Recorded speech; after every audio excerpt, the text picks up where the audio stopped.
আউযু বিল্লাহি মিনাশ শাইতানির রাজিম। বিসমিল্লাহির রহমানির রহিম। আলহামদুলিল্লাহি রাব্বিল আলামিন। সমস্ত প্রশংসা আল্লাহ রাব্বুল আলামিনের দরবারে, যিনি আমাদেরকে এই পবিত্র রমজান মাসে আবারও তার কোরআন নিয়ে আলোচনা করার জন্য কিছুটা সময় একত্রিত হবার এবং একত্রে বসার তৌফিক দিয়েছেন। দরুদ ও সালাম পেশ করছি রাসূল পাক হযরত মুহাম্মদ মুস্তাফা সাল্লাল্লাহু আলাইহি ইসলামের প্রতি, যিনি আমাদেরকে সেই কোরআনকে সঠিকভাবে অনুসরণ করে এর সৌন্দর্যকে আমাদেরকে বোঝার তৌফিক দিয়েছেন। যিনি এই কোরআনকে ধারণ করেছেন এবং রমজান মাস ছিল এই কোরআনের উপর গুরুত্ব দেওয়ার মাস, এবং এই কোরআনের উপর তিনি অনেক বেশি গুরুত্ব দিয়েছেন। আসসালামু আলাইকুম রহমাতুল্লাহ।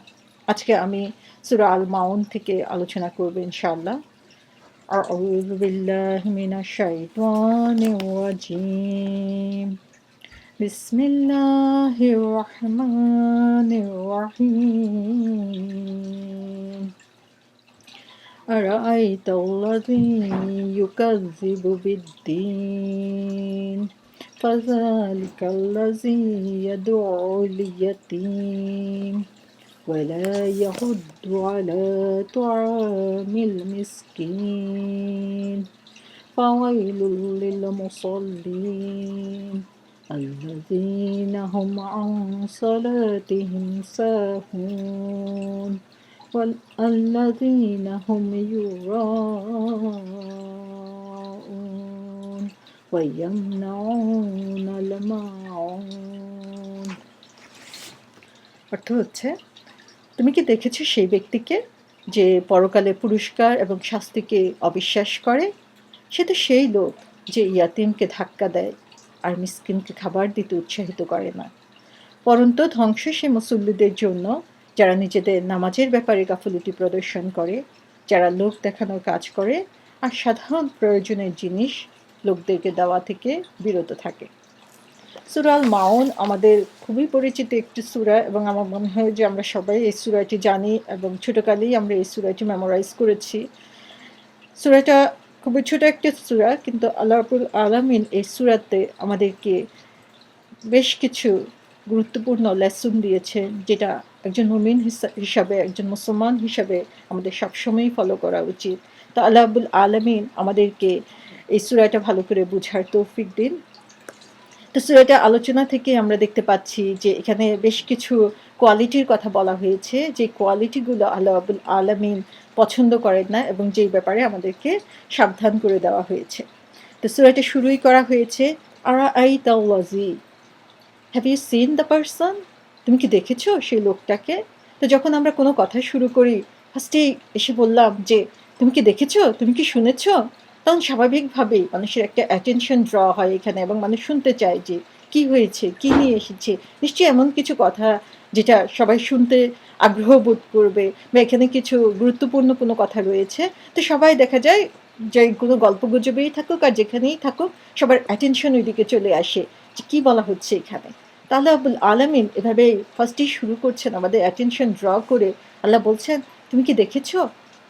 তাহলে কি দেখেছি, কিসের কথা বলা হচ্ছে, তারপরে কি আসছে, স্বাভাবিকভাবে আমাদের মাঝে একটা আগ্রহ সৃষ্টি হয়। আর অনেক সময় আমরা দেখি যে আমরা যখন অনেক সময় কথা বলতে থাকি বা কাজ করতে থাকি, হঠাৎ করেই টিচার যখন ক্লাস নিতে থাকে, তখন হঠাৎ করে একসময় জিজ্ঞাসা করবে, এই তুমি শুনছো এটা?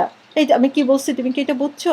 তার মানে হচ্ছে যে আমাদেরকে এওয়েক রাখার জন্য, জাগ্রত রাখার জন্য, যে আমরা ঘুমিয়ে যাই নাই, আমরা শুনতে পাচ্ছি, আমরা বুঝতে পারছি যে আল্লাহ রাব্বুল আলামিন কি বলতে চাচ্ছেন, সেটা কনফার্ম করার জন্য আল্লাহ রাব্বুল আলামিন মনে হয়েছে না এটা একটা ওয়েক আপ কলের মতো, আল্লাহ আমাদেরকে জাগিয়ে তুলতে চাচ্ছেন, আমাদেরকে অ্যালার্ট করতে চাচ্ছেন।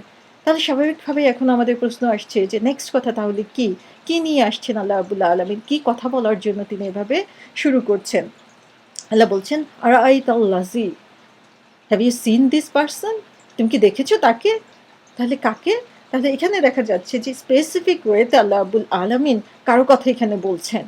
যে যখনই এটা আরবে যখন নন মুসলিমদের সামনে, কাফিরদের সামনে যখন এই কথাটা বলা হয়েছিল, স্বাভাবিকভাবে তাদের তখন মন উদ্গ্রীব হয়েছিল যে কার কথা বলছে? এটা কি আমার কথা বলছে? তার মানে সবাই তখন চিন্তা করবে যে যখন কথাটা এভাবে শুরু করা হচ্ছে, আমি কি এর মধ্যে ইনক্লুডেড? আমার কথাই কি কোরআনে এভাবে আসছে, বা আমার কথাই কি আল্লাহ রাব্বুল আলামিন বলে দিচ্ছেন? তাহলে সবাই তখন অ্যাওয়েক হয়ে যাবে, সবাই কেয়ারফুল হয়ে যাবে যে নেক্সট কথাটা কি আসছে। আবার এটা জেনারেলও হতে পারে যে আল্লাহ রাব্বুল আলামিন জেনারেলি ছেড়ে দিচ্ছেন, খুব স্পেসিফিক কারো কথা না বলে জেনারেলি ছেড়ে দিচ্ছেন যে যাদের মধ্যে গিল্টি কনসার্নস আছে, যাদের মধ্যে গিল্টি ফিলিংস আছে, তারা তখন চিন্তা করবে ও আমার কথাই মনে হয় বলছে। তো এভাবে আল্লাহ রাব্বুল আলামিন একটা সূরা শুরু করার পিছনে কারণ হচ্ছে সমস্ত অ্যাটেনশন আল্লাহ রাব্বুল আলামিন চাচ্ছেন, এবং স্বাভাবিকভাবেই আমাদের অ্যাটেনশন সেদিকে ড্র হয়ে যাবে, এবং আমরা তখন চিন্তা করব যে তাহলে দেখি তো কাদের কথা বলা হয়েছে এখানে। তাহলে দেখি আল্লাহ রাব্বুল আলামিন বলছেন আরাআইতাল্লাযী ইউকাযযিবু, তুমি কি দেখেছো তাকে যে মিথ্যা কথা বলে। তাহলে স্বাভাবিকভাবেই এখানে দেখা যাচ্ছে যে একটা গ্রুপ এখানে আইডেন্টিফাই হয়ে যাচ্ছে, যে গ্রুপটা হচ্ছে যারা হচ্ছে মিথ্যা কথা বলে। তাহলে এখন কাযযিবু শব্দটার মিনিং হচ্ছে যে কোনো কিছুকে রিজেক্ট করা, যে আমি বলছি যে এটা মিথ্যা এই বলে আমি জিনিসটাকে রিজেক্ট করছি, কিন্তু আমার ডিপ ইন মাই হার্ট আমি জানি যে আসলে কথাটা ট্রুথ, একটা জিনিসটা সত্য এটা জানার পরেও আমি এটাকে রিজেক্ট করছি লাই বলে, মিথ্যা বলে, তখনই ইউকাযযিবু শব্দটা ইউজ করা হচ্ছে। এবং ইউকাযযিবু মানে এটা হচ্ছে প্রেজেন্ট টেন্স, আরবিকে এটা প্রেজেন্ট ফর্মে ইউজ করা হয়। তার মানে হচ্ছে সেই ব্যক্তির কথা বলা হচ্ছে যে কন্টিনিউয়াসলি লাই করছে, কন্টিনিউয়াসলি মিথ্যা কথা বলছে। অর্থাৎ সে জানে যে এটা সত্যি না, সেটা তার পুরো নলেজ আছে, সে এটা বিশ্বাস করে, কিন্তু যে কোনো কারণেই হোক সে কী করছে, সেটাকে সে সত্য বলে প্রচার করছে না, বা সেটাকে মিথ্যা বলে সবার কাছে প্রচার করতে চাচ্ছে। তো একজন মানুষ কোনো কথা সত্য জানার পরেও কেন সে সেটাকে মিথ্যা বলে, কেন সে সেটাকে রিজেক্ট করে, তার কারণ হচ্ছে সেটাতে তার কোনো ক্ষতির আশঙ্কা থাকে। এবং মেইনলি আমরা যে কারণে আমরা মিথ্যা কথা বলে থাকি বা কোনো কিছুকে রিজেক্ট করার জন্য চেষ্টা করি, সত্য জানার পরে সেটা না মানার চেষ্টা করি, যখন দেখি যে এটা করতে গেলে আমার নিজের কিছু লসের সম্ভাবনা রয়ে গিয়েছে, এবং সেটা মেইনলি হচ্ছে আমাদের ইগো প্রবলেমের জন্য, যে আমার ইগো তখন আমাকে বাধা দেয় যে না এটা বলিস না, এটা করিস না, এটা করলে তখন নিজেকেই করতে হবে, অথবা নিজের উপরে এসে পড়বে, অথবা আমার যে লস হওয়ার কথা সেই লসের ভয় তখন আমাকে সেখান থেকে পিছন ফিরিয়ে দেয়। এবং এই কাজটা আসলে যারা করে তাদের মধ্যে অ্যারোগেন্সটাই বেশি কাজ করে, যে আই এম দ্য গ্রেট, আমি সুপিরিয়র, আমি ভালো, আমি বেস্ট কাজ করছি, বা আমি যেটা করছি সেটাই ভালো। সেটা প্রুভ করার জন্য দেখা যায় অনেক সময় আমরা জানি যে এই কাজটা ভালো না বা এই কাজটা করা উচিত না, কিন্তু আমি সেটাকে রিজেক্ট করে দেই। তো এই কথাটাই আল্লাহ রাব্বুল আলামিন শুরু করছেন এখানে, যে তুমি কি দেখেছো সেই লোককে, সে কে, যে হচ্ছে কন্টিনিউয়াসলি মিথ্যা কথা বলছে, কিন্তু সে জানে যে সে যে মিথ্যা কথাটা বলছে এটা যে সত্যি, সে জানে যে এটার পিছনে যে সত্যটা লুকোনো আছে সেটার ব্যাপারে তার বিশ্বাস আছে। তা আল্লাহ রাব্বুল আলামিন এভাবে এখানে আমাদেরকে স্মরণ করিয়ে দিচ্ছেন তাহলে কি ব্যাপারে সে মিথ্যা কথা বলে, কেন সে বলছে মিথ্যা কথাটা। আল্লাহ বলছেন আরাআইতাল্লাযী ইউকাযযিবু বিদ্দীন, তার মানে সে দিনের ব্যাপারে মিথ্যা কথা বলছে।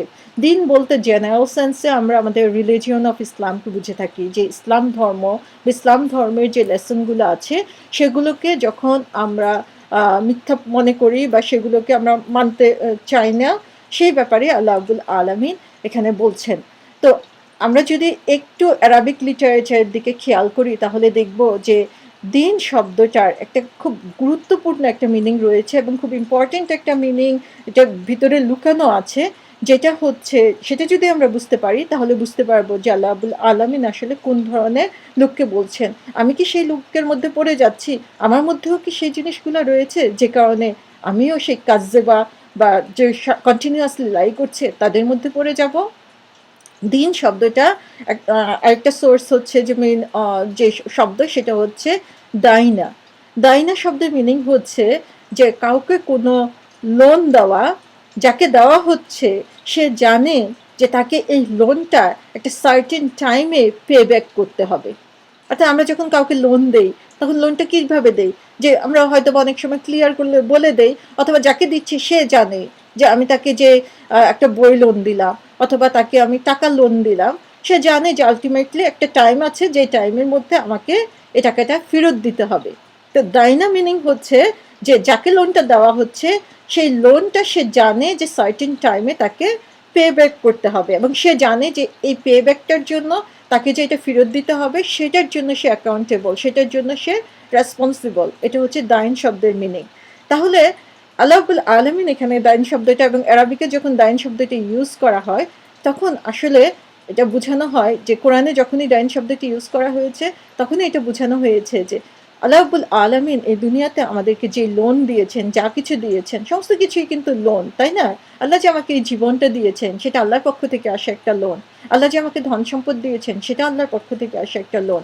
আল্লাহ যে আমাকে সন্তান সন্ততি দিয়েছেন, আল্লাহ রাব্বুল আলামিন আমাকে যে সম্মান দিয়েছেন, আল্লাহ যে আমাকে একটা পজিশন দিয়েছেন, আমার প্রভাব দিয়েছেন, টাকা পয়সা দিয়েছেন, সমস্ত কিছু আল্লাহর পক্ষ থেকে আমাদের জন্য লোন হিসাবে আল্লাহ রাব্বুল আলামিন দিয়ে দিয়েছেন। আল্লাহ কি বলেছেন? যে নিশ্চয়ই আল্লাহ মুমিনের জান মাল জান্নাতের বিনিময়ে কিনে নিয়েছেন। এখন আমি যদি মুমিন হই এবং আমি যদি জান্নাত লাভ করার আশা করি তাহলে কি? তার মানে হচ্ছে যে আমার জীবন এবং আমার সম্পদ সমস্ত কিছু আল্লাহর পক্ষ থেকে লোন হিসাবে আল্লাহ রাব্বুল আলামিন আমাকে দিয়েছেন এবং আমাকে এটা বিশ্বাস করতে হবে যে আমাকে সার্টেন টাইম পিরিয়ডে আমি যে এই লোনটা পেয়েছি সেই লোনটা পে ব্যাক করতে হবে আল্লাহর কাছে। তার মানে আমাকে যে সময় দেওয়া হয়েছে, আমাকে যে সম্পদ দেওয়া হয়েছে, সমস্ত কিছুর জন্য আমি অ্যাকাউন্টেবল, প্রত্যেকটার জন্য আমাকে হিসাব দিতে হবে।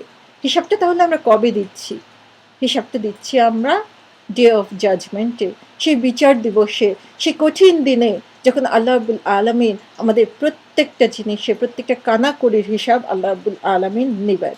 সেই ডে অফ জাজমেন্ট, সেই সময়টাই হচ্ছে দাইন, আমাদের পে ব্যাকের সময়। আমরা সূরা ফাতিহাতে কি পড়ি? মালিকি ইয়াউমিদ্দিন, মালিক সেই বিচার দিবসের মালিক।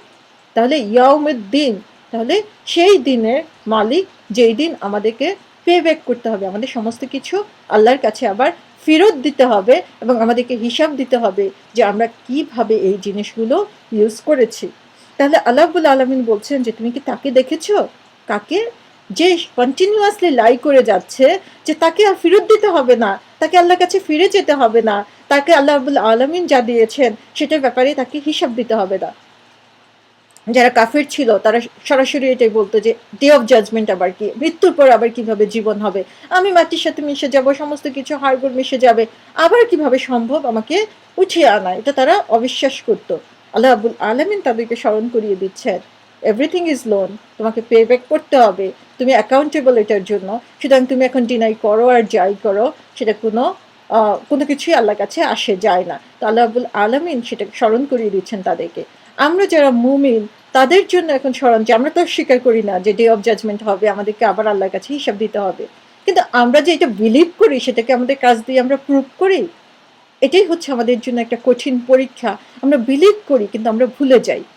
তা আল্লাহ রাব্বুল আলামিন বলছেন যে যখন মানুষের এই পে ব্যাকের ভয় থাকে না তখনই মানুষ দেখা যায় যে অন্যায় থেকে নিজেকে দূরে সরিয়ে রাখতে পারে না। আমরা কখন অন্যায় করি? যখন আমরা কারোর সামনে থাকি তখন কি করি? সুন্দরভাবে কথা বলার চেষ্টা করি, আমাদের সুন্দর অ্যাটিটিউড দেখাই, আমরা ভালো কাজ করার জন্য চেষ্টা করি, সুন্দর করে নামাজ পড়ার জন্য চেষ্টা করি, যে কথাটা পরে আবার আসবে। কিন্তু যখন আমরা একা থাকি তখন মনে করি হু কেয়ারস, করে ফেললাম, এই তো, তাই না? তো আল্লাহ রাব্বুল আলামিন বলছেন যে একদিন তোমাকে পে ব্যাক করতে হবে এবং যে এই অন্যায় পে ব্যাকের ভয় করবে না সেই আসলে অন্যায় করে ফেলবে এবং তার সেই কনসিকুয়েন্সের ভয় নাই, সে কারণেই সে অন্যায় করছে। তাহলে আল্লাহ রাব্বুল আলামিন এখানে আমাদেরকে স্মরণ করিয়ে দিচ্ছেন যে আল্লাহ রাব্বুল আলামিন তাদের কথা বলছেন যে হচ্ছে কন্টিনিউয়াসলি লাই করছে যে তাকে ডে অফ জাজমেন্টে ফিরে যেতে হবে না। সে হয়তো বা মুখে বলছে না কিন্তু কাজ দিয়ে দেখাচ্ছে যে সে আসলে এটা বিশ্বাস করে না বা সে সেটার জন্য রেডি না। তো মানুষ কেন আসলে পরকালকে অবিশ্বাস করে? তার কারণ হচ্ছে হু কেয়ারস, ডোন্ট কেয়ার ভাব আমাদের। সেজন্য আমরা ভুলে যাই যে আল্লাহ কত শক্তিশালী, আল্লাহর কাছে আমাদেরকে ফিরে যেতে হবে। আল্লাহ ইচ্ছা করলেই যা দিয়েছেন তা নিয়ে যেতে পারেন। আমরা সেটা ভুলে যাই দেখেই আমরা কি করি?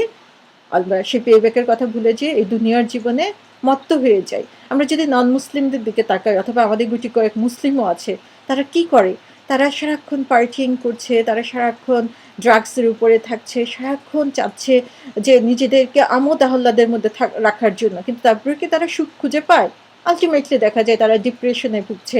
এখানে ডিপ্রেশন এত কমন যে মনে হয় যে মানে এটা পার্ট অফ লাইফ হয়ে গিয়েছে তাদের।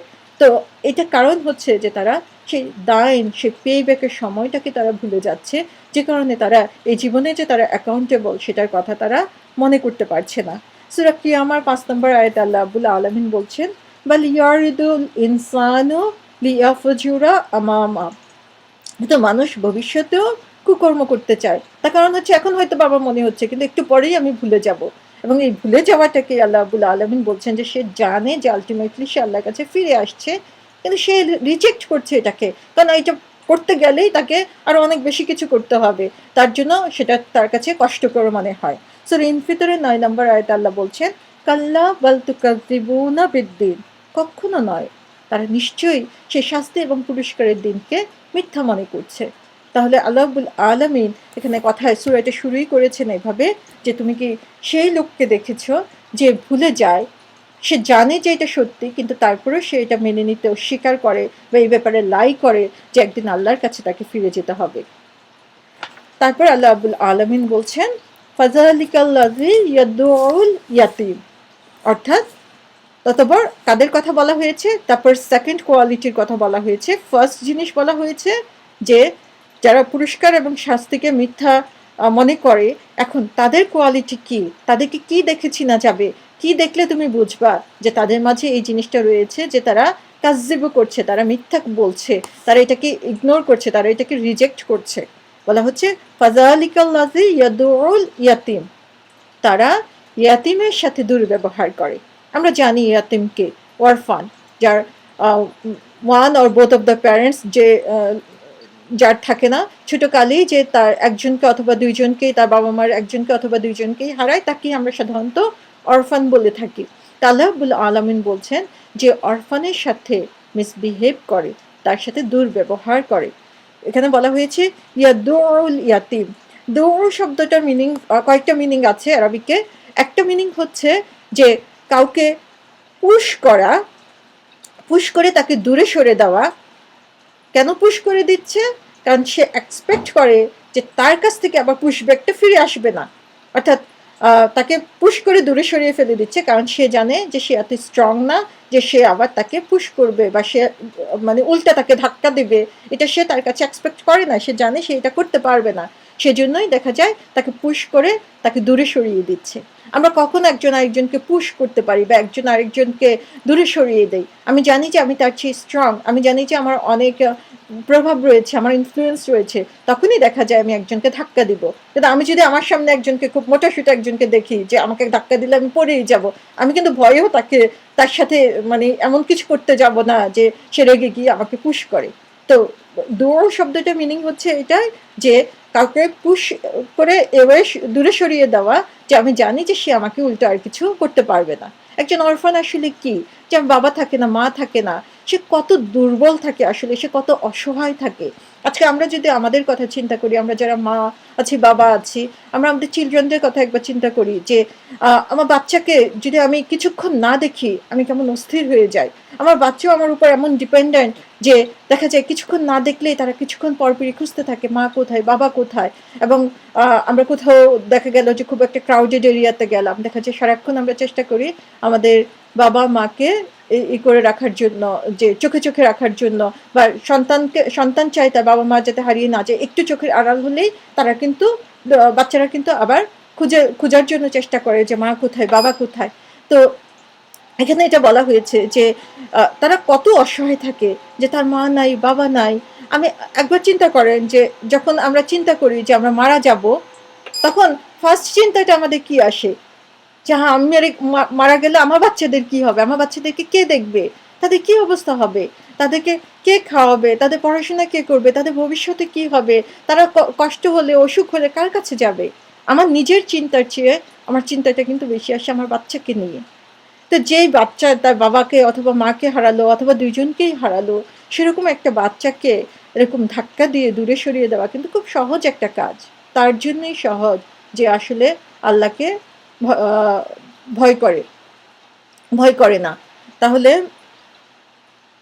আমরা দেখতে পাচ্ছি যে ফার্স্ট দৌড় শব্দটার মিনিং হচ্ছে যে কাউকে পুশ করে দূরে সরিয়ে দেওয়া, কারণ সে অসহায়, সে কিছু উল্টা কিছু করতে পারবে না। সেকেন্ড যেটা, সেটা হচ্ছে যে কাউকে ইউজ করা অথবা এবিউজ করা এবং তাকে একটা স্লেভে পরিণত করা।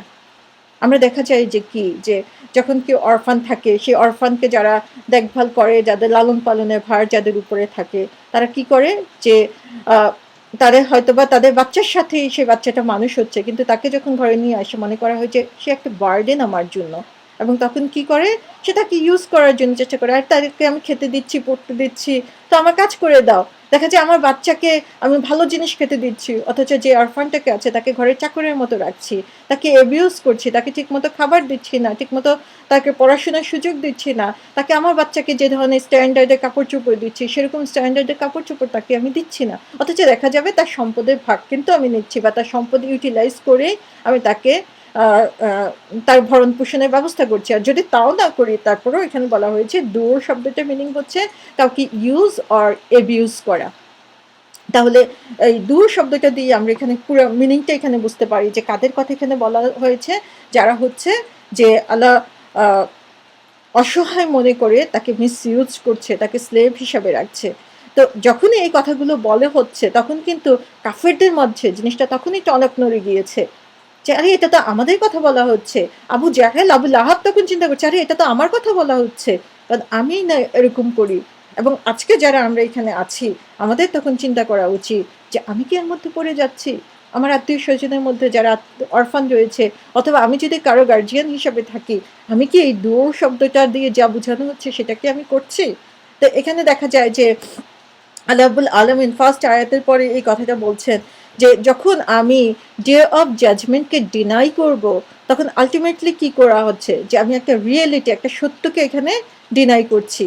এবং আল্লাহ রাব্বুল আলামিন আমাদেরকে যে ফিতরাতের উপর তৈরি করেছেন, আল্লাহ রাব্বুল আলামিন আমাদেরকে সফট হার্ট দিয়ে তৈরি করেছেন, আল্লাহ রাব্বুল আলামিন সমস্ত ভালো গুণগুলো দিয়ে কিন্তু আমাদেরকে তৈরি করেছেন। তারপরে আমরা যত বড় হই, সেটা আমাদের ফ্যামিলি, সেটা আমাদের সোসাইটি, অথবা আমাদের এডুকেশন, সমস্ত কিছুর ইনফ্লুয়েন্সে আস্তে আস্তে সেই ফিতরাতটাই ভালোর দিকে অথবা খারাপের দিকে চলে যায়। তা আল্লাহ রাব্বুল আলামিন আমাদেরকে যে একটা সুন্দর ফিতরাতের উপর তৈরি করেছেন, আমরা যখন সেই ডে অফ জাজমেন্টকে ইগনোর করতে থাকি, ভুলে যেতে থাকি, বা আমরা এটা অপোজিট কাজ করতে থাকি, তখন দেখা যায় আমাদের সেই ফিতরাতটা, যে সুন্দর ফিতরাতটা দিয়ে, সফট হার্ট দিয়ে আল্লাহ রাব্বুল আলামিন তৈরি করেছেন, সেই সফট হার্টটা তখন আর আমাদের থাকে না, আমাদের হার্টটা হার্ড হয়ে যায়। তখন এমন হার্ড হয়, তখন দেখা যায় যে এত কঠিন কথা, এত করুণ অবস্থা, অসহায় অবস্থা দেখার পরে আমাদের তো কোনো ফিলিংস জাগে না। একটা বার যদি আপনি সোমালিয়ার, আফ্রিকার বিভিন্ন জায়গার যে বাচ্চাগুলোর ছবি দেখানো হয়, ভিডিও দেখানো হয়, যে কঙ্কালসার বডি, খাবার নেই, কোনো বাবা মা নেই, তারা কিভাবে পড়ে আছে, কিভাবে তাদের দিন যাপন করছে, সেই ভিডিও দেখার পরেও কিন্তু আমরা নির্বিকার, আমাদের মন একটু কাঁদে না, আমরা একটু বলি না যে হ্যাঁ আল্লাহ তাদের জন্য কিছুটা হলে আমার যতটুকু সামর্থ্য আছে ততটুকু সাহায্য আমি করি। তো আস্তে আস্তে আমাদের মন থেকে এই মার্সি, রহমা চলে যেতে থাকে, এবং যে কারণে হচ্ছে যে যখন এরকম অসহায় একটা অরফান আমাদের কাছে থাকে, আমরা আল্লাহকে ভয় করি না, আমরা ভুলে যাই যে আল্লাহর কাছে আমাকে জবাব দিতে হবে এর জন্য। আল্লাহ আমাদেরকে এভাবে সচেতন করে দিচ্ছেন। সূরা দোহা ৯ নম্বর আয়াতে আল্লাহ বলছেন ফা আম্মাল ইয়াতীমা ফালা তাকহার, অতএব ইয়াতিমের প্রতি কঠোর ব্যবহার করো না। এরকম কোরআনে বারবার আল্লাহ রাব্বুল আলামিন বলে দিয়েছেন যে ইয়াতিমের সাথে আমাদের কি ধরনের ব্যবহার করতে হবে। সূরা বাকারা ২২০ নম্বর আয়াতে আল্লাহ বলছেন যে তারা জিজ্ঞাসা করছে এতিমদের সাথে কেমন ব্যবহার করতে হবে, বলে দাও যে কর্মপদ্ধতি তাদের জন্য কল্যাণকর তাই অবলম্বন করা ভালো। অর্থাৎ যেটা তাদের জন্য ভালো, যেটা করলে তাদের ফিউচারে ভালো হয়, বর্তমানেও ভালো হয়, সেটাই করতে হবে আমাদেরকে। তোমরা যদি তোমাদের নিজেদের এবং তাদের খরচাপাতি, থাকা খাওয়া নিজেদের সাথে একই সাথে রাখো, তাহলে তাতে কোনো ক্ষতি নাই, তারা তো তোমাদের ভাই। আল্লাহ রাব্বুল আলামিন এভাবে বলেছেন যে সে অরফানরা হচ্ছে তোমাদের ভাই, সুতরাং তাদের সাথে তোমরা সেইভাবে ব্যবস্থা করো যেরকমভাবে তুমি তোমার ভাইয়ের সাথে, তোমার ফ্যামিলি মেম্বারের সাথে যেটা তুমি করতে চাও। একটা হাদিসে এসেছে, মুসলিম শরীফের হাদিসে, যে ইয়াতিমের নিকট আত্মীয় এবং দূরাত্মীয়দের দেখাশোনার দায়িত্ব আমার, তারা উভয়ে বেহেশতে এভাবে থাকবে বলে রাসূল সাল্লাল্লাহু ইসলাম তার ২টা আঙ্গুল পাশাপাশি দেখালেন যে রাসূলের সাথে এরকম কাছাকাছি অবস্থানে থাকবে, যে এতিমের দেখভাল করবে, এতিমের দেখাশোনার জন্য ব্যবস্থা নেবে। আরেকটা হাদিসে এসেছে আল্লাহ রাসূল সাল্লাল্লাহু আলাইহি ওয়াসাল্লাম দোয়া করছেন, হে আল্লাহ, দুই দুর্বল ইয়াতীম এবং নারীদের প্রাপ্য এবং অধিকার যে নষ্ট করে, আমি তার জন্য অন্যায় এবং গুনাহ নির্দিষ্ট করে দিলাম। সূরা নিসা ১০ নম্বর আয়াতে বলা হয়েছে যারা এতিমের ধন সম্পদ অন্যায়ভাবে খায় তারা মূলত আগুন দ্বারাই নিজেদের পেট বোঝাই করে, তারা নিশ্চয়ই জাহান্নামের আগুনে নিক্ষিপ্ত হবে। তাহলে আমরা এখানে দেখতে পাচ্ছি এই একটা আয়াত থেকে আল্লাহ রাব্বুল আলামিন আমাদেরকে বেশ কিছু জিনিস এখানে শিখাচ্ছেন, যে একটা হচ্ছে যে এতিমের সাথে আমাদেরকে ভালো ব্যবহার করতে হবে, তাদেরকে ধাক্কা দিয়ে দূরে সরিয়ে দেওয়া যাবে না, তাদেরকে আমাদের কাছে টেনে নিতে হবে, তাদের যেটা ভালো হয় সেই ব্যবস্থা আমাদেরকে করতে হবে, তাদেরকে ইউজ আর মিসইউজ আমরা করতে পারবো না, তাদেরকে আমাদের নিজেদের সন্তানদের মতো, নিজেদের ভাই বোনের মতো তাদেরকে আমাদের লালন পালন করতে হবে। এবং সেটা কেন করব? কারণ আমি হোপ করি যে সেই ডে অফ জাজমেন্টে আমার যখন আর কোনো বন্ধু থাকবে না, আমার আর কোনো সুপারিশকারী থাকবে না, আর কোনো সঙ্গী থাকবে না, সেদিন রাসূলের সাথে আমি এভাবে অবস্থান করব এবং রাসূল আমার জন্য সুপারিশ করবেন ইনশাআল্লাহ। তো আল্লাহ রাব্বুল আলামিন আমাদেরকে এভাবেই শিখাচ্ছেন যে তাদের জন্য তাদের সাথে আমাদের সবসময় ভালো ব্যবহার করতে হবে। তো আজকে হয়তো আমরা অনেকেই মনে করছি এখানে আমরা অরফান কোথায় পাবো। তো রমজান মাস হচ্ছে এটার জন্য একটা স্পেশাল মান্থ, যে আমরা এই মাসে কিন্তু অরফান স্পন্সর করতে পারি। এখানে বিভিন্ন ইনস্টিটিউট আছে যারা অরফান স্পন্সর করে থাকে। আপনারা কেউ করতে চাইলে আমার সাথে যোগাযোগ করতে পারেন। বিভিন্ন মসজিদের মাধ্যমে এখানে করা হয়ে থাকে অরফান স্পন্সর। আমরা একটা অরফানের দায়িত্ব যদি আমরা নিতে পারি, যে তাদের দেখাশোনার দায়িত্ব, আল্লাহ রাসূল সাল্লাল্লাহু আলাইহি ওয়াসাল্লাম যে সৌভাগ্যের কথা বলেছেন যে সেই রাসূলের সাথে আমরা এইভাবে অবস্থান করতে পারবো, সেই সুযোগ আমরা পেয়ে যেতে পারি। তা আল্লাহ রাব্বুল আলামিন আমাদেরকে ভালো করে বুঝার তৌফিক দিন এবং সেভাবে সেই অরফানের সঙ্গী হওয়ার, অরফানের গার্জিয়ান হওয়ার, যে গার্জিয়ান হয়ে আমরা সেই কিয়ামতের দিনে আল্লাহর কাছ থেকে রিওয়ার্ড আশা করতে পারবো, সেরকম হওয়ার তৌফিক আল্লাহ রাব্বুল আলামিন দিন। তারপরে বলা হয়েছে ওয়ালা ইয়াহুদ্দু আলা তুআমিল মিসকিন। তাহলে এক নম্বর হচ্ছে যারা ডে অফ জাজমেন্টকে ভুলে যায় তারা কি করে? অরফানের মতো অসহায়ের সাথে তারা খারাপ ব্যবহার করে, তাদের সাথে ভালো ব্যবহার করে না। ২ নম্বর হচ্ছে তারা কি করে?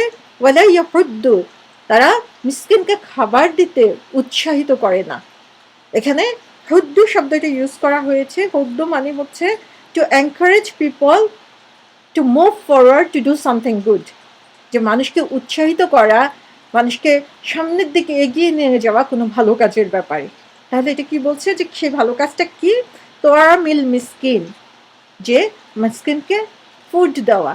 তোয়ামিল মিসকিন তার মানে হচ্ছে মিসকিনের ফুড মিসকিনকে দিতে উৎসাহিত বোধ করে না।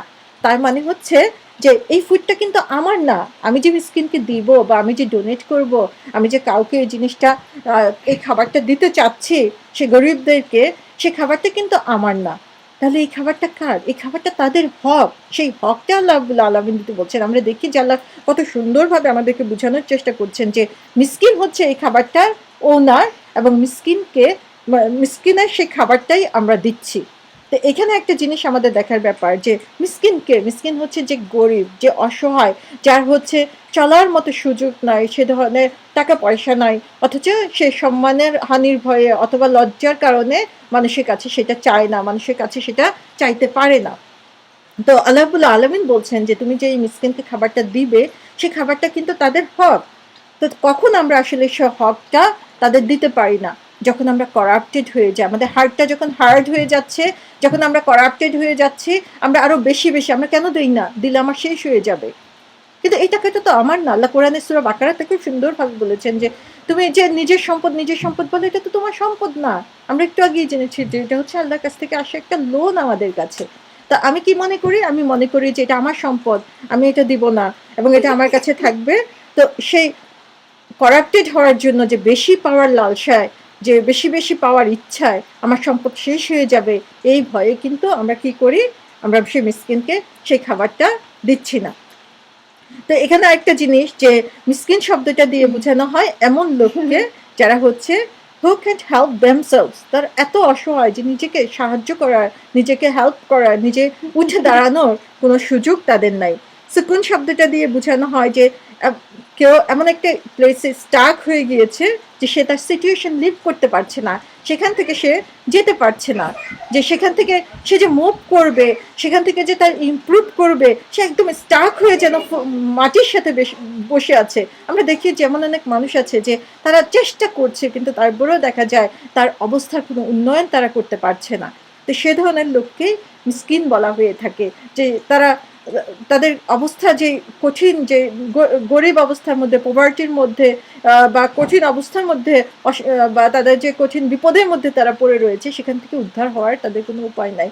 সেরকম একটা অসহায় মানুষকে সাহায্য করার ব্যাপারে আল্লাহ বলছেন যে সে তাকে উৎসাহিতও করে না, যে সাহায্য নিজে করা তো দূরের কথা, সে অন্যকে উৎসাহও দেয় না যেটা করতে হবে। তো কখন আসলে আমরা উৎসাহ দেই না এইসব কারণে? কারণ হচ্ছে ১ নাম্বার কাজ হচ্ছে যে উৎসাহ দিতে গেলে তো ফার্স্ট আমাকে করতে হবে। আমাকে করতে হলে কি হলো? আমার সম্পদ কমে যাবে। এই ভয় আমার মধ্যে থাকে। সে কারণে দেখা যাচ্ছে যে আমি উৎসাহ দিচ্ছি না। আরেকটা হচ্ছে যে আমি চাই না মানুষ এটা করুক। তাই না? যে আমার হার্টটা এত হার্ড হয়ে গেছে যে তাদের ব্যাপারে আমার কোনো ফিলিংস আসে না।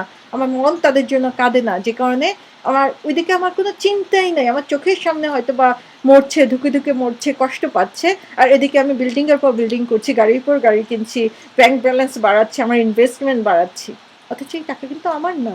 এটা আল্লাহ রাব্বুল আলামিন আমাকে লোন হিসাবে দিয়েছেন। আমাকে এর কাছে জবাব দিতে হবে। এবং এর মধ্যে মিসকিনদের হক রয়েছে। সেই হকটা সে দিতে রাজি হয় না। তো যারা আসলে প্রকৃত দানশীল তারা কি করে? গরিবদেরকে সাহায্য করে। আমরা দেখি যে এমন অনেক মানুষ রয়েছে, তার হয়তোবা মানে খুব বেশি ইনকাম না, কিন্তু তারই কিছু অংশ সে কাউকে ডোনেট করে দিচ্ছে। আবার এমনও মানুষ আছে যে ব্যাংকে হাজার, হাজার ডলার জমা রয়ে গিয়েছে, কিন্তু সে যখন কেউ চায় $5 দিব নাকি $10 দিব? $10, $20 না $5টাই দেই। তো আমাদের দেখা যায় এই আমাদের অনুভূতিটাই এরকম হয়ে গিয়েছে যে মানুষকে ডোনেট করার ব্যাপারে আমরা কি কার্পণ্য করতে থাকি যে কেন আমরা তাকে দিতে যাব। তো আসলে দেখা যায় যে কি যে যারা খুব দানশীল, তারাই, যারা অরিজিনালি আল্লাহকে ভয় পায়, তারাই কিন্তু মুক্ত হস্তে দান করতে পারে। তো আর যারা কি হচ্ছে যে আমরা দেখি অনেক পলিটিশিয়ান রয়েছে, তারা কি করে? গরিবকে দান করে লাভ কি? যদি আমি কিছু গিফট দিলাম অথবা কিছু দান খয়রাত কোনো একটা ভালো প্রতিষ্ঠানে করলাম বড়, সেটা প্রমিনেন্ট, সেটা আরো প্রমিনেন্ট হবে, আমার নাম হবে, যে স্পন্সর আমি করেছি সবাই আমার নাম জানবে। দেখা যায় ওই তেলের মাথায় তেল ঢালার মতোই অবস্থা হয় আমাদের, যার আছে তাকেই আমরা বেশি করে দেই, আর গরিবকে দিলে কে জানবে সে নিয়ে আমরা চিন্তাও করতে চাই না। মানে কাজে হচ্ছে আমাদের ঢাকঢোল পিটানোর ইচ্ছাটা আমাদের অনেক বেশি থাকে এই ধরনের লোকদের। তো এখানে আরেকটা মজার জিনিস যেটা, সেটা হচ্ছে যে ফার্স্টেই ইয়াতিম শব্দ বলা হয়েছে, তারপরে মিসকিন শব্দ বলা হয়েছে। তো এটা হচ্ছে সিঙ্গুলার ফর্মে। সিঙ্গুলার ফর্মে বলা তাফসীরকারগণ বলছেন যে এটা একটা কারণ হতে যে মোর স্পেসিফিক যখনই বলা হচ্ছে যে ও তাকে চেনো। আমি যখন অনেক সময় আছে যে আমরা কিন্তু এভাবে কথা বলি, ও তার কথা জানো নাকি, যে সারাক্ষণ মানুষের কুটনামি করে বেড়ায়, গিবত করে বেড়ায়, স্বাভাবিকভাবে কিন্তু অন্যদের মানে সবার কান খাড়া হয়ে যায়, আরে আমার কথা বললো নাকি। তো আল্লাহ রাব্বুল আলামিন এখানে খুব স্পেসিফিক ভাবে মিসকিন ইয়াতিম শব্দটি ইউজ করেছেন, যে যখনই কেউ শুনবে যে এই কাজটা করছে তার কান খাড়া হয়ে যাবে, আরে আমার কথা বলছে তো। তো আল্লাহ রাব্বুল আলামিন এভাবে খুব স্পেসিফিক করতে পারে। আবার আরেকটা অর্থ হতে পারে যে সে একজনের সাথে এরকম করে, যে একজন ইয়াতিম অথবা একজন মিসকিন, তার সাথেই এরকম দুর্ব্যবহার করে, ফরগেট অ্যাবাউট আদার্স, যে অন্যদের সাথে সে কিভাবে ভালো ব্যবহার করবে, এটাও একটা অর্থ হতে পারে। তো এখানে আমরা দেখি যে আল্লাহ রাব্বুল আলামিন সেকেন্ড যে এটা বলেছেন যে সে নিজে খাবার দেয় না, নিজে তাদেরকে হেল্প করে না। সেকেন্ডলি হচ্ছে তার ঘরের বা আত্মীয় স্বজন, পরিবার পরিজনের লোকজনকেও সে উৎসাহ করেন, মানে করতে দেয় না। আবার অন্যদেরকেও সে উৎসাহ দেয় না নিজে করার ভয়ে অথবা তার সেই কঠিন হৃদয়ের জন্য। আর আমরা আসলে যেটা হয় যে মানুষ যখন কোনো কিছু তার যখন কোনো ভয় থাকে না, কখন তার ভয় থাকে না? সে যখন মনে করে যে আমি পাওয়ারফুল, আমারই সব কিছু আছে। আরে আমার উপরে কথা বলার কে আছে? আমি হলাম প্রেসিডেন্ট, অথবা আমি হলাম ঘরের সবচেয়ে বড়, অথবা আমি হলাম সোসাইটির সবচেয়ে প্রমিনেন্ট মানুষ। আমার উপরে কেউ কথা বলবে? আমার মাঝে যখন এই অ্যারোগেন্স চলে আসে, এই ইগোটা যখন আমাকে কাজ করে, তখনই কিন্তু আমরা এই কাজগুলো করি যে ধুর ওর কথা তো চিন্তা করার কি হলো? আমাকে আবার কে ধরিয়ে দিবে? আমরা কখন আসলে মানে অনেস্ট হওয়ার চেষ্টা করি? যখন হচ্ছে একটা ভয় থাকে যে এটা কনসিকুয়েন্স হিসেবে কিছু হতে থাকে। আমরা যারা গাড়ি ড্রাইভ করি তারা কি করি, যে ড্রাইভ করছি, অনেক সময় স্পিড লিমিট আমরা অনেক সময় খেয়ালও করি না। কিন্তু যখনই দেখি দূরে একটা গাড়ি দেখা যাচ্ছে, মনে হচ্ছে একটু ব্লু লেখা আছে, পুলিশ লেখা হইতে পারে, তখনই দেখা যায় অটোমেটিক্যালি আমার গাড়ির স্পিড লিমিট কিন্তু ঠিক হয়ে যাচ্ছে। আমি সব রুল তখন সুন্দরভাবে ফলো করার জন্য চেষ্টা করি। অথবা যে রাস্তায় আমি জানি যে এই রাস্তায় প্রায় পুলিশের গাড়ি দাঁড়িয়ে থাকে, ওই রাস্তায় যাওয়ার সময় আমার মতো ভদ্র ড্রাইভার কিন্তু আর দেখা যায় না। তার কারণ কি? তার কারণ হচ্ছে যে আমার ভয় আছে যে কনসিকুয়েন্স কি হতে পারে। আমার কাছে পুলিশের কাছে ধরা পড়লে আমি টিকেট খাবো, আমার লাইসেন্সের সমস্যা হতে পারে। এই চিন্তা করে দেখা যায় যে আমি তখন এই নিয়ম ফলো করার জন্য চেষ্টা করি। তো সেরকম ঘটনাও কিন্তু এখানে। যখন আমার পে ব্যাকের চিন্তা থাকে না যে আল্লাহর কাছে আমাকে জবাব দিতে হবে, এই কাজগুলোর জন্য আমার শাস্তি পেতে হবে, যখন এই ভয়টা আমার থাকে না, তখনই কিন্তু মানুষ এই কাজগুলো করে। নাহলে এরকম অসৎ কাজ করার সাহস কিন্তু কারো হয় না, যখন সে জানে যে না কিরামুন কাতিবিন দেখছে, তারা লিখে রাখছে। এটা যদি সারাক্ষণ আমাদের মনে থাকে, অথবা আমরা যদি এটা চিন্তা করি যে আল্লাহ দেখছেন, আল্লাহর কাছে একসময় আমাকে জবাব দিতে হবে এটার জন্য, তাহলে স্বাভাবিকভাবেই কিন্তু কাজটা করতে গিয়ে আমি হোঁচট খাবো, কাজটা করতে যেয়ে আমি থেমে যাব। তারপর আল্লাহ রাব্বুল আলামিন বলছেন ফাওয়াইলুল লিল মুসাল্লিন। হঠাৎ করে সাবজেক্টটা কিন্তু এখানে চেঞ্জ হয়ে যাচ্ছে। ফার্স্টে বলা হয়েছে ইয়াতিমদের সাথে দুর্ব্যবহার করে, মিসকিনকে খাবার দিতে চায় না। তারপরে আল্লাহ বলছেন ফাওয়াইলুল লিল মুসাল্লিন, এবং যে কি করে, যে নামাজের ব্যাপারে ধ্বংস তাদের জন্য। তাহলে এখানে হঠাৎ করে সাবজেক্টটা চেঞ্জ হয়ে যাওয়ার কারণ হচ্ছে যে আল্লাহ রাব্বুল আলামিন আমাদের অ্যাটেনশন আরেকটা দিকে এখন নিয়ে যেতে চাচ্ছেন, যেটা আল্লাহ রাব্বুল আলামিন জানেন যে এটা আমাদের মধ্যে হয়ে থাকে এবং আমরা সেই ভুলটা করে থাকি। তো এখানে ফাওয়াইলুল লিল মুসাল্লিন বলতে বোঝানো হয়েছে যে ডিস্ট্রাকশন, অভিশাপ, ধ্বংস তাদের জন্য যারা মুসাল্লিন। মুসাল্লিনের অর্থ যদি আমরা করতে যাই যে যারা প্রে করে, যারা হচ্ছে প্রে করে তাদের জন্য ধ্বংস, তাদের জন্য অভিশাপ আল্লাহ রাব্বুল আলামিন বলছেন। এটা কেমন কথা হলো, তাই না? যারা প্রে করে, সেটা যে কোনো প্রেয়ার হইতে পারে, যারা প্রে করে তাদের জন্য আল্লাহ বলছেন যে তাদের জন্য ধ্বংস। কথাটা, এই সেন্টেন্সটা কিন্তু এখানেই শেষ হয়ে গেল। তাহলে স্বাভাবিকভাবেই চিন্তা হচ্ছে যে আমি তো প্রে করি, তাহলে আমি সেই ধ্বংসের মধ্যে পড়ে যাচ্ছি। তারপরে যারা যারা আমরা প্রে করি তাদের সবার মাথায় কিন্তু তখন চিন্তাটা আসবে যে আমি তো সেই মুসাল্লিন, আমি তো প্রে করছি। তাহলে আল্লাহ রাব্বুল আলামিন বলছেন যে ফাওয়াইলুল লিল মুসাল্লিন, যে প্রে করছে সে ধ্বংস হয়ে যাবে। তাহলে আমি এখন কি করব? কিভাবে আমি সেই ধ্বংস থেকে বাঁচবো? সূরা আসর আল্লাহ যেমন আল্লাহ রাব্বুল আলামিন যেমন বলেছেন যে সবাই ধ্বংসের মধ্যে নিমজ্জিত, শুধু তারা ছাড়া। যে আল্লাহ রাব্বুল আলামিন একটা অপশন তখন রেখে দিয়েছেন। তো যখনই এই কথাটা আসবে যে ফাওয়াইলুল লিল মুসাল্লিন, যারা প্রে করে তাদের সবার জন্য ধ্বংস, তাহলে স্বাভাবিকভাবে আমার মনে হবে হায় হায়, তাহলে আমি এখন কি করব? কিভাবে সেই ধ্বংস থেকে আমি বাঁচবো? কারণ আমিও তো প্রে করছি। এবং তাফসীরকারগণ বলছেন যে এই প্রেটা শুধু যে যারা নামাজ পড়ে তা নয়, সেটা অন্যদের জন্য হতে পারে। অন্য ধর্মের যারা অবলম্বী তারা যে প্রে করে তাদের কথাও হতে পারে, যে যারা প্রে করছে তারা সবাই এর মধ্যে অন্তর্ভুক্ত। এবং এখানে আরেকটা জিনিস যেটা, যে যখনই আমরা এই আয়াত পর্যন্ত আসবো, এখানে এসে থেমে গেলে কিন্তু হবে না। তাহলে আমরা কি করলাম? সব মুসলিমকে ধ্বংসের মধ্যে ফেলে দিয়ে চলে গেলাম। সেজন্য আমাদের অর্থ ভালো করে জানা দরকার যে আমরা কোথায় আসলে কি মিনিং করছি। তো এখানে ফাওয়াইলুল লিল মুসাল্লিন বলার পরে অবশ্যই আমাকে নেক্সট সেন্টেন্স পড়তে হবে, তাহলে আমি বুঝতে পারবো যে এখানে কি বোঝানো হয়েছে। তো এখানে মুসাল্লি শব্দের যে মিনিং বলা হয়েছে সেটা হচ্ছে যে ওয়ান হু প্রেজ, যে কেউ এটার মধ্যে আসতে পারে। আরেকটা মিনিং হচ্ছে এটা মুসাল্লি দিয়ে বোঝানো হচ্ছে যে তাদের কথা যারা সবসময় প্রে করে। এটা কিন্তু অকেশনাল প্রেয়ার না, যে জুমার নামাজ হবে জুমাতে গেলাম, শুধু ঈদের নামাজ হবে ঈদের নামাজে শুধু গেলাম, অথবা আজকে একটু ভালো লাগছে আজকে মাগরিবের নামাজটা একটু পড়লাম। এরকম অকেশনাল প্রেয়ারদের কথা কিন্তু আল্লাহ রাব্বুল আলামিন এখানে বলেন নাই। আল্লাহ বলছেন যে মুসাল্লি, তার মানে হচ্ছে দোজ হু অলওয়েজ প্রে, সবসময় তারা পড়ে যাচ্ছে। হয়তো বা কখনো মাঝে সাঝে তাদের নামাজ ছুটে যেতে পারে, কিন্তু রেগুলার যারা পড়ে তাদের কথা এখানে বলা হচ্ছে যে তারা সেই ধ্বংসের মধ্যে নিমজ্জিত। এবং মুসাল্লি মানে হচ্ছে এটা একটা প্লুরাল ফর্মে, তার মানে হচ্ছে যে এটা একজনকে বোঝানো হয় নাই, অনেককে একসাথে সেখানে বোঝানো হয়েছে। তাহলে এখানে আমরা দেখতে পাই যে আল্লাহ রাব্বুল আলামিন বলছেন যে যারা নামাজ প্রে করছে রেগুলারলি, নামাজ পড়ছে রেগুলারলি, তাদের মধ্যে তারা হচ্ছে ধ্বংসের মধ্যে নিমজ্জিত রয়েছে। তারপরে আল্লাহ কি বলছেন? আল্লাযীনা হুম আন সলাতিহিম সাহুন। তাহলে আল্লাহ বলছেন যে যারা নিজেদের নামাজের ব্যাপারে গাফলতি প্রদর্শন করে। তাহলে এখন আমাদের একটু শ্বাস ফেলার ব্যাপার, যে তাহলে আমি প্রে করছি, আমিও এটার মধ্যে অন্তর্ভুক্ত হয়ে যেতে পারি। কিন্তু আল্লাহ বলছেন যে যদি আমি নামাজের ব্যাপারে গাফলতি প্রদর্শন করি, তাহলেই আমি এটার মধ্যে অন্তর্ভুক্ত হব। তার মানে এখন আমার অ্যালার্ট হওয়ার সময় যে আমি কি নামাজের ব্যাপারে গাফলতি করছি, আমি কি এর মধ্যে পড়ে যাচ্ছি। আমি যাতে এর মধ্যে না পড়ি, এখন আমাকে সেটার জন্য চেষ্টা করতে হবে। সাহুন শব্দটার মিনিং হচ্ছে যে কোনো জিনিস ভুলে যাওয়া, কারণ আমি নেগলেক্টেড এটার প্রতি, আমার মানে এটার প্রতি আমি কেয়ারলেস, এটার জন্য আমি ভুলে যাচ্ছি। কারণ হচ্ছে এর চেয়েও কোনো ইম্পর্টেন্ট জিনিস আমার চোখের সামনে চলে আসছে, বা এর চেয়ে ইম্পর্টেন্ট জিনিস রয়েছে যেটা করার জন্য আমরা কি করছি, এই যে আরেকটা জিনিসকে নেগলেক্ট করছি বা এটাকে করছি না।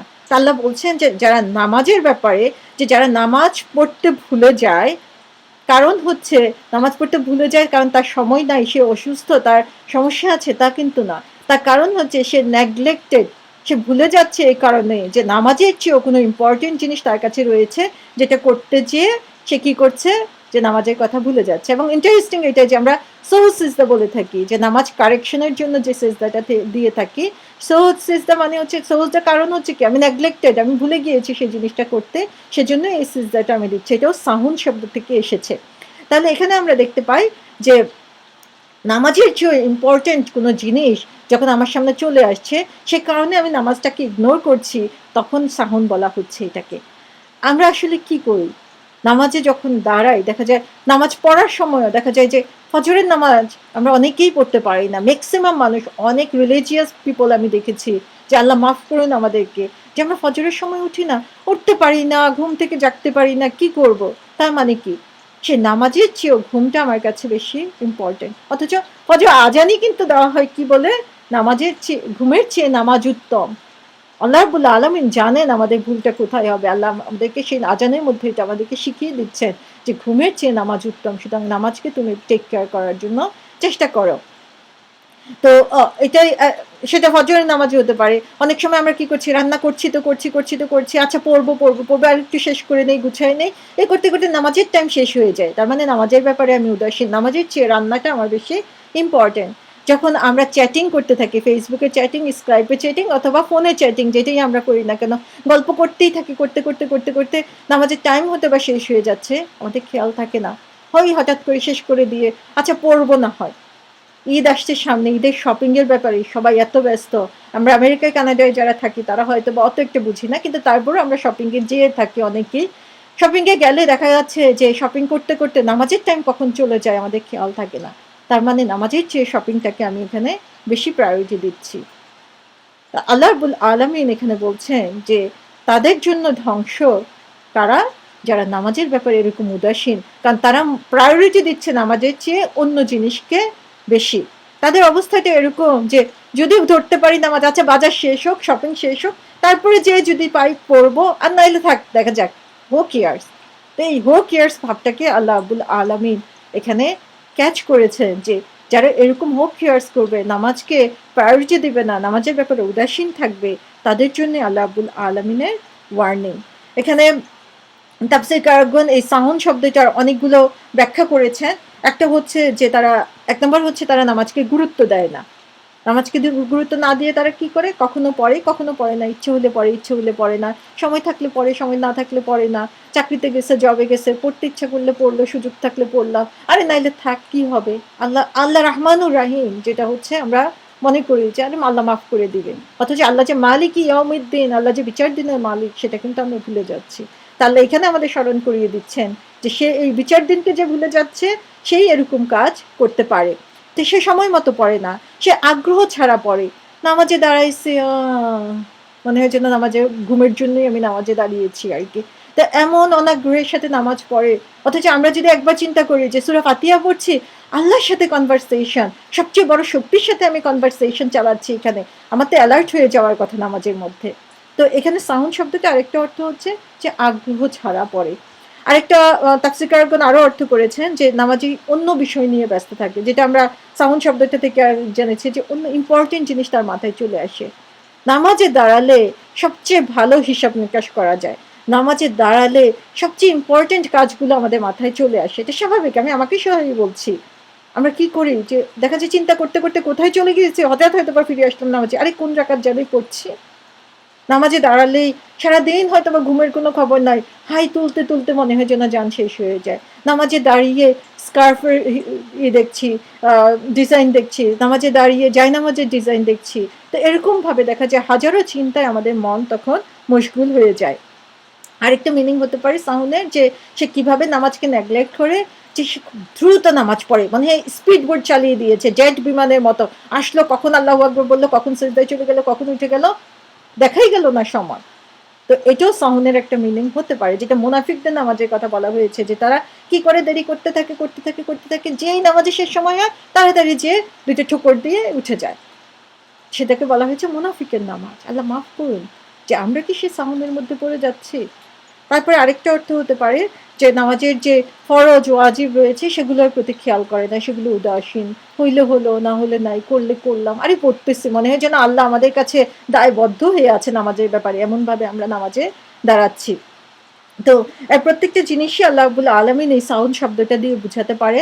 এখন হচ্ছে আমাদের এখন রিফ্লেক্ট করতে হবে যে আমিও তো প্রে করছি, আমি কি এর মধ্যে পড়ে যাচ্ছি, আমিও কি সাউন্ডের মধ্যে পড়ে যাচ্ছি। তারপরে আল্লাহ রাব্বুল আলামিন বলছেন যে আসলে আমাদের এখন যেটা করতে হবে যে আমার জীবনের সমস্ত কর্মকাণ্ডকে আমার নামাজের সাথে মিলিয়ে করতে হবে, আমার রুটিনটা ওইভাবে করতে হবে। নামাজকে বলবো না যে তুমি ওয়েট করো আমার কাজ শেষ করি, আমার কাজকে বলবো যে তুমি ওয়েট করো আমি আগে নামাজ পড়ে আসি। যদি এটা আমরা করতে পারি তাহলে সেই সাহুন থেকে আমরা বের হয়ে আসতে পারবো। এবং আরেকটা মজার ব্যাপার এখানে যে আল্লাহ বলছেন আল্লাহ জিনাহুম আন সলাতিহিম, আন আন শব্দটা মিনিং হচ্ছে ইন রিগার্ডস টু, নামাজের ব্যাপারে। আল্লাহ যদি বলতেন যে ইন দ্য নামাজ, ইন দ্য প্রেয়ার তারা নেগলেক্ট করে, তাহলে কিন্তু আমরা ধরা খেয়ে যেতাম, কারণ আমরা সবাই এটা করে থাকি কম বেশি। আল্লাহ বলছেন নামাজের ব্যাপারে উদাসীন, তার মানে নামাজের ইম্পর্টেন্স দেওয়ার ব্যাপারে আমাদেরকে খেয়াল রাখতে হবে। এবং একটু আগে আমি মুসল্লি শব্দের অর্থ বলতে যে আমি বলছিলাম যেটা, যে এটা একটা প্লুরাল ফর্ম, তার মানে আমি একা নামাজ পড়ার চেয়েও আল্লাহ রাব্বুল আলামিন এখানে বেশি প্রায়োরিটি দিচ্ছেন যখন মানুষ পাবলিকে নামাজ পড়ে এবং শো অফের চেষ্টা করে। যখন নামাজে দাঁড়ায়, বাসায় হয়তো বা ধুমধাম করে নামাজ পড়ে ফেলছি, যখন মসজিদে অথবা অনেক লোকের সাথে একসাথে নামাজ পড়ছি, খুব ধীরে সুস্থে রুকু দিচ্ছি, খুব ধীরে সুস্থে সিজদা দিচ্ছি, নামাজের পরে আবার বসে বসে তাসবিহ করছি, যেন সবাই করা প্রত্যেকটা কাজই ভালো, কিন্তু আমি যদি সেটা লোক দেখানোর জন্য করি তাহলেই সেটা খারাপ। এবং পরের আয়াতেই সে কথাটা আসছে। তো এটা হচ্ছে যে পাবলিকে শো অফ করে সাহুন করাতে এখানে আল্লাহ রাব্বুল আলামিন অপছন্দ করেন, বলেছেন যে মানুষকে দেখানোর জন্য করে কান্না করছি, অথবা একটু পরপর চোখ মুছে দেখাচ্ছি যে আমি খুব নামাজে আন্তরিক, নামাজে মানুষকে দেখানোর জন্যই শুধুমাত্র তখন সে আন্তরিকতাকে নিয়ে আসে। তারপরে আল্লাহ রাব্বুল আলামিন বলছেন আল্লাযীনা হুম ইউরাউন, যারা লোক দেখানোর কাজ করে। তাহলে এখানে সেই কথাটা চলে আসছে সে সাউন্ডের সাথে মিল করে, যে তারা কারা, যারা হচ্ছে মানুষকে দেখানোর জন্য নামাজটা পড়ে। এই নামাজটা যে তারা পড়ছে সেটা হচ্ছে শুধুমাত্র মানুষকে দেখানোর জন্য। তাহলে ইউরাউন, রা শব্দটা দিয়ে বোঝানো হচ্ছে যে দুইটা পার্টি একজন আরেকজনের সাথে স্ট্রাগল করছে, কি জন্য? শো অফের জন্য। তাহলে যে তারা যখন নামাজ পড়ছে তখন নিজেদেরকে রাইটিয়াস পায়াস, নিজেদেরকে অনেক ধার্মিক বোঝানোর জন্য তারা একজন আরেকজনের সাথে ফাইট করছে, যে শো অফ করছে, দেখানোর জন্য যে আই এম দ্য গ্রেট। সেটা এখানে বলা হয়েছে যে ইউরাউন শব্দটা দিয়ে।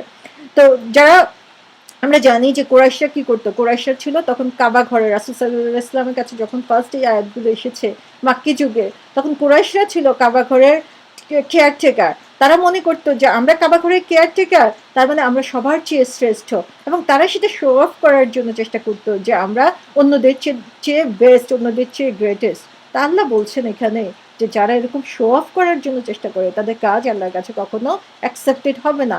ইভেন তেমনিভাবে একজন মুনাফিক যখন এরকম শো অফের কাজ করে তার কাজও কিন্তু অ্যাকসেপ্টেড হবে না।